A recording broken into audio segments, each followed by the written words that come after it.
everything you need to know about Saturday Night Live with John Schneider and James Stevens.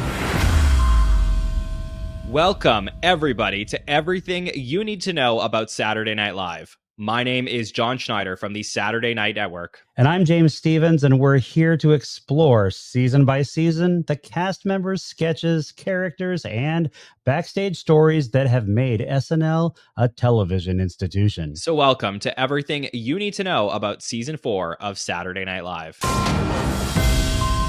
Following the success of season 3, Saturday Night Live continued to push the boundaries of network television. You get to see a lot of people that you don't know naked. The 4th season premiered on October 7th, 1978, with the Rolling Stones serving as both host and musical guest.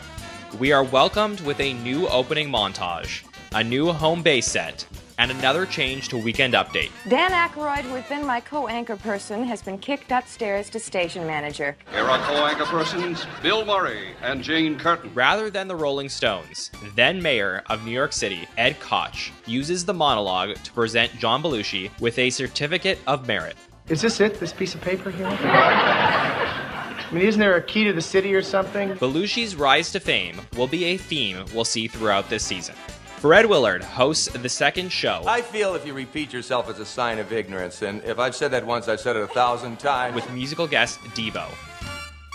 Followed by a notorious episode with host and musical guest Frank Zappa.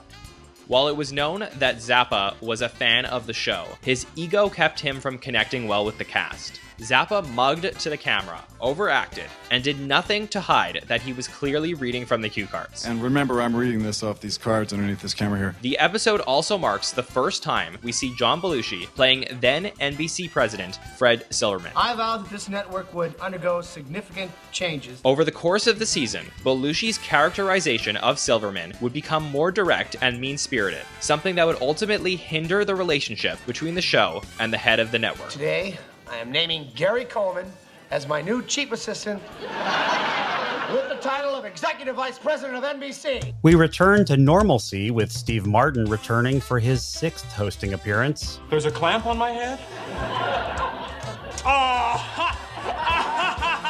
Followed by Buck Henry's 7th time. In this Buck Henry hosted episode, we see the debut of Buck's controversial character, Uncle Roy. It's a buried treasure. Is it buried in the lawn? No, it's buried on Uncle Roy. We also see the first appearance of Chico Escuela, the retired Hispanic baseball player, played by Garrett Morris. Big boy, big, very, very good to me. Another memorable moment, courtesy of Weekend Update, is a Celebrity Corner interview with John Belushi portraying Elizabeth Taylor. I'm going to start on a strict diet, nothing but chicken. Carrie Fisher's episode kicks off with an energetic performance of Soul Man by musical guest The Blues Brothers.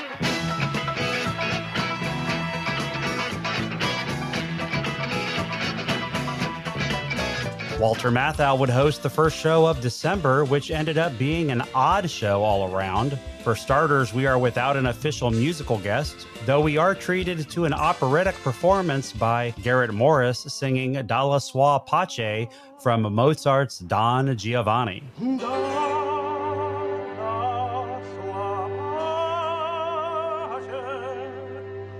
The Bad News Bees sketch, of course, is lampooning the 1976 film The Bad News Bears, with Matthau reprising his role as Morris Buttermaker. It's perfectly normal for someone your age to bend his barbs once in a while.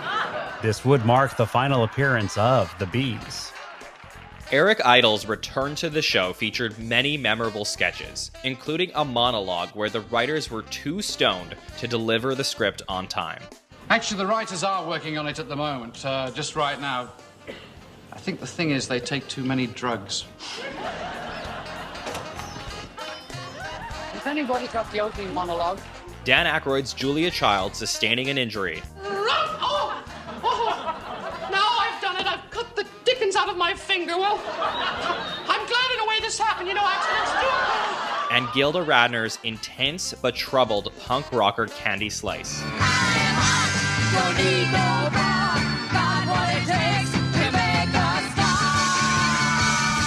Elliott Gould would return to host the Christmas show, which includes a segment from comedy duo Bob and Ray. Bob Elliott's appearance is notable in hindsight, considering his son Chris would become a cast member in season 20. Moreover, his granddaughter Abby would join the cast from 2008 to 2012. Michael Palin hosted the first show of 1979. A near-perfect show for you tonight. Followed by Cicely Tyson, the first black woman to host the show. Black man has always been such a loser. We would also see the final appearance of Emily Latella in The Tyson Show, where Garrett and Cicely sing a duet. From George Gershwin's immoral classic, Porky and Bess. Morning time and evening time and summertime. Actor and country rock musician Rick Nelson would host the following week. This is probably the first time most of you have ever seen me in color, I guess, huh?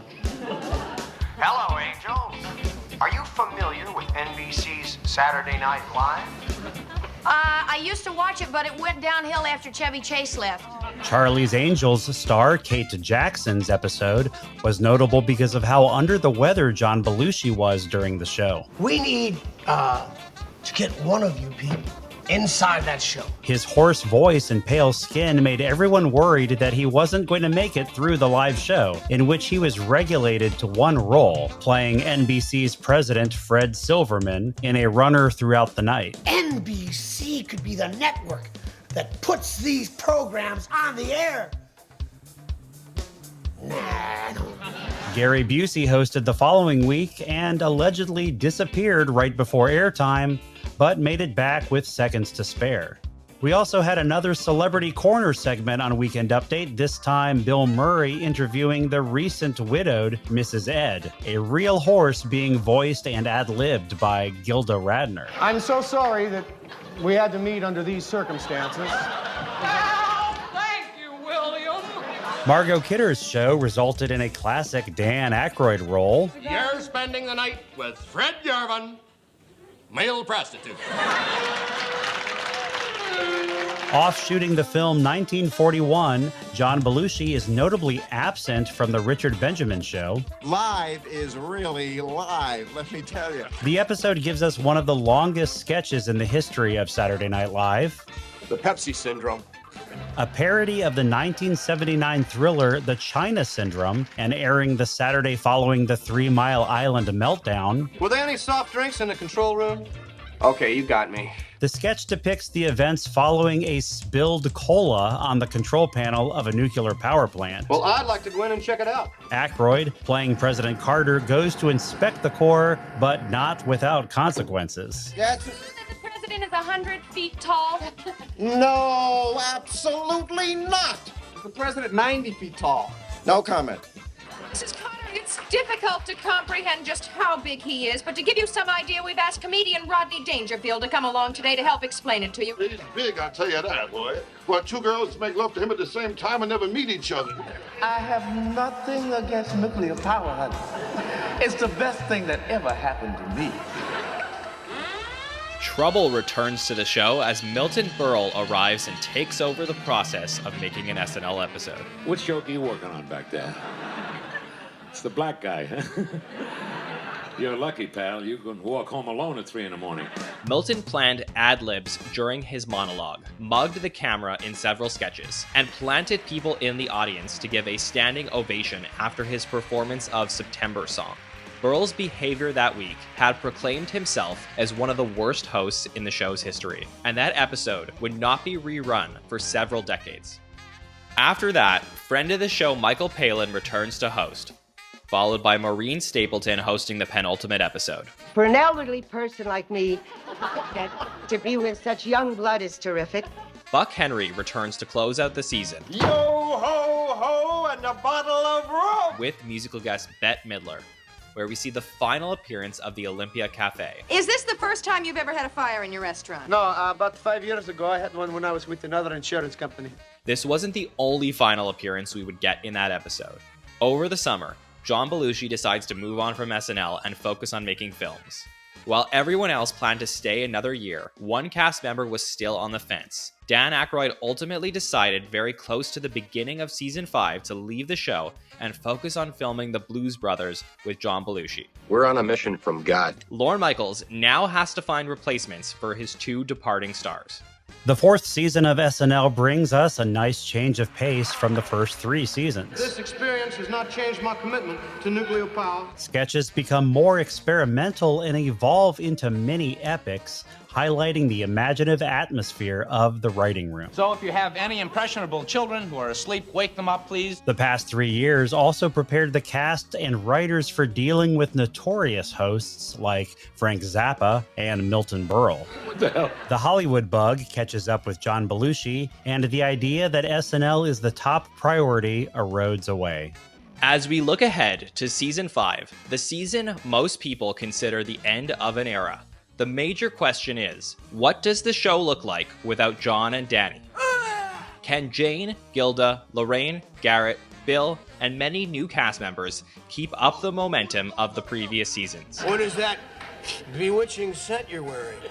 Vicks Vapor Rub. We will answer those questions coming up next. If you're enjoying this series, don't forget to like and subscribe to this YouTube channel and follow us on social media to see all the sketches you need to watch from season 4 of SNL. Saturday Night Live season 4 is available now on Peacock. For all of us here at the Saturday Night Network, I'm John Schneider. And I'm James Stevens. Good night and have a pleasant tomorrow.